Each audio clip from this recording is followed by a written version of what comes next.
Welcome back to the message mapping series. In this session, we are going to discuss about removeContext, collapseContext, and splitByValue. These functions are very important when it comes to your interview preparation. So I'll be discussing these functions individually one by one, and at the end, we will try to solve a message mapping problem which involves all these three functions, right? So let's get started and look at their definitions. Before you continue with this session, I would strongly recommend you to go back and watch my previous sessions on message queues, context, and context handling. Then you will be able to understand these functions very easily, right? So the first function, removeContext. This function removes all the context changes in a queue and it returns all the values of a queue in a single context. So we will try to understand this with a simple example. Here in the left side, I have source order details, and in the right side, I have an item summary XML, right? So from source, you can see for every order, we have multiple orders here. For every order, we have order ID and multiple products. See, the first order has 2 products and the second order has 3 products in it. And what we have to generate in the output, very simple. You have to give item summary as the root tag, and then you have multiple items and you need to list all the items from the different orders. If you observe in the source, what is the parent node of product? This order, right? I'll ask this in another manner. What is the parent node of laptop? This order, right? What is the parent node of desk? This order. So these products or the product values are in different context. So whenever I say context, you should remember parent node. So whenever I say context, it simply means the parent node.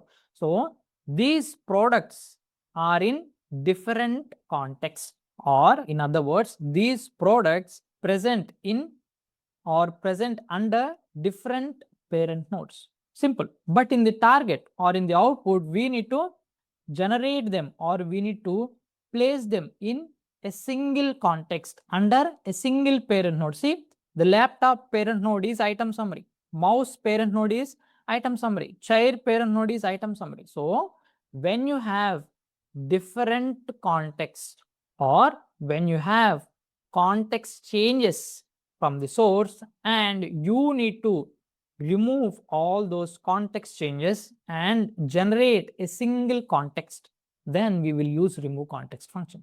Simple, right? So let me demonstrate this in the message mapping. So to start with message mapping, what are the prerequisites?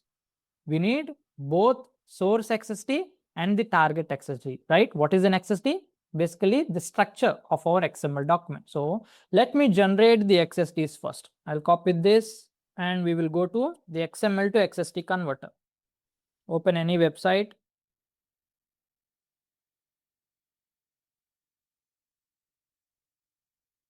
Paste it here. Generate XST. So copy this and in the notepad, I'll save it with a meaningful name. So I'll say source underscore orders dot XST, right? And let's do the same thing for the target XST. Let me generate it first.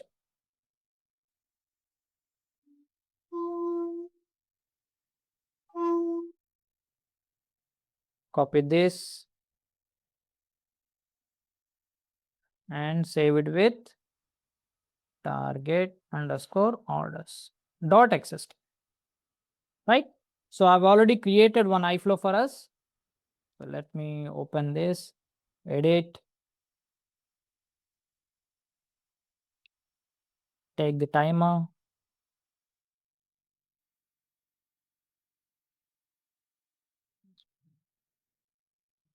take a message mapping, create a new. So I'll say order underscore mapping create. Let's upload them quickly.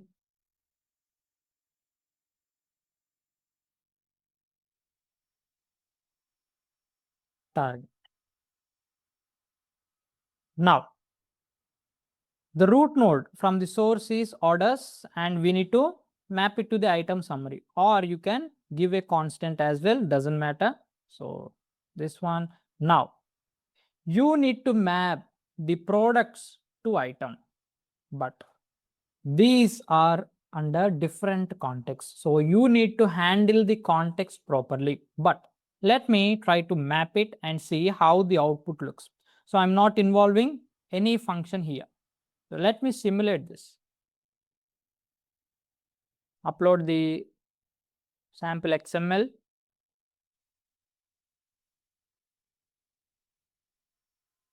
Test.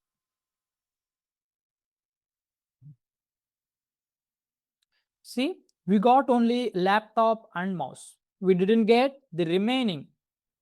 See, the remaining three products. Why? We didn't handle the context properly. There is a context change. There is a parent node change. You need to handle it properly. So if I generate the display queue, or if I display queue here,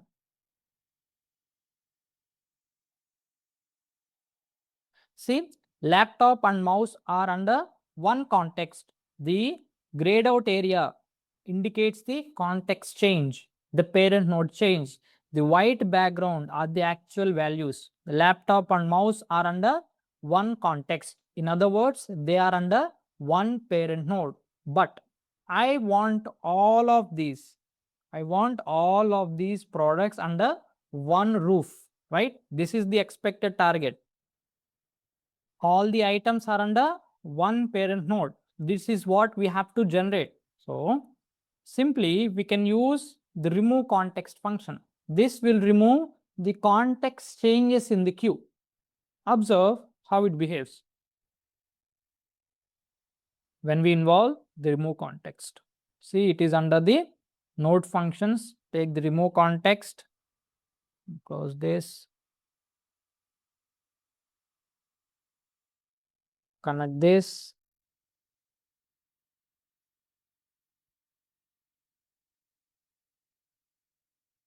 and if you display the queue here,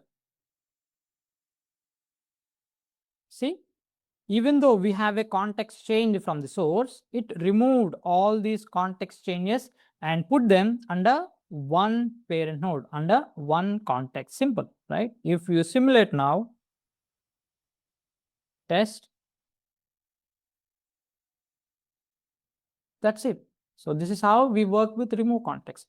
We will see the real implications, how we can use, where we have to use, where we have to include this function at the very end when we try to solve a message mapping problem with all these functions, right? For now, this is how the removeContext works. It removes all the context changes in a queue, not context. Context changes in a queue. Simple, right?